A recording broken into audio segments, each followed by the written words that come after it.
السلام عليكم ورحمة الله وبركاته. داوديال كله ونكسن halkani waa daalaan media xubinteen waxaynu ku soo qaadanaynaa hoobiyaal lagu garaacay magaalooyinka ku yaala Itoobiya xilli ay socdaan dagaal ku dhaxeeya ciidanka federaalka dalkaasi iyo ciidanka jabhadda TPLF ee gobolka Tigreega ayaa waxaa soo baxay cabsi laga qabo in dagaaladaas ku sii faafaan gobolada kale ee dalkaasi.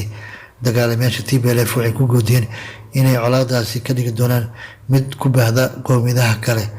abaari ku tobankii fiidnimo xalay waxaa la soo wareeyay in laba qarax ay ka dhaceen caasimadda gobolka Amxaarada ee Baxardaar iyo deegaan ku dhow magaalada kale ee Gondar ee isla gobolka Amxaarada, iyadoo gobolkaasi uu soo dilayo gobolka Tigreega ee haatan colaadaha ka socdaan.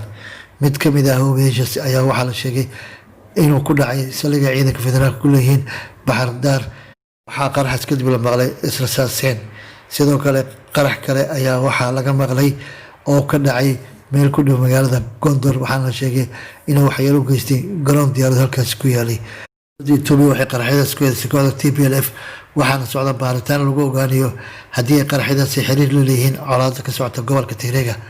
qoborada ayaa rumaysan in laga yaabo inay qaraxyadaasi jawaab u yihiin, iyadoo ciidanka gobolka Amxaarada ay ka barbar dagaalamayaan ciidanka federaalka ee dowladda, kuwaasi guluf colaadeed kula jira ciidanka qowmiyadda Tigreega ee TPLF.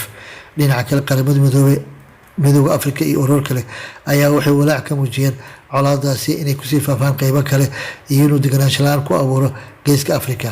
boqolaal qof ayaa lagu dilay dagaalada oo bishan afarteeda ka bilowday gobolka Tigreega kadib markii ciidanka deegaanka ee TPLF lagu eedeeyay inay weeraro ka geysteen saldhigyo military oo ay federaalka ku leeyihiin gobolka Tigreega ee waqooyiga dalkaasi.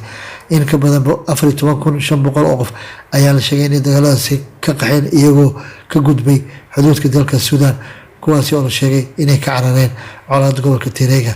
hay'adda xuquuqda aadanaha ee Amnesty International waxay hore u sheegtay inuu xasuuq ka dhacay degmada Maykadra ee gobolka Tigreega laguna dilay 100 qof oo rayid ah. muuqaalo lagu qaaday dayax gacmeed ayaa muujinaya inuu xasuuq dhacay isla markaana dad kala dilay oo u badnaa qowmiyadda Amxaarada. fadlan daawade haddii aad nagu cusub tahay subscribe saaro qambeelkana furo si aad u hesho muuqaalo ku xiisa kaliya mahadsanid. fadlan daawade haddii aad nagu cusub tahay subscribe saaro qambeelkana furo si aad u hesho muuqaalo ku xiisa kaliya.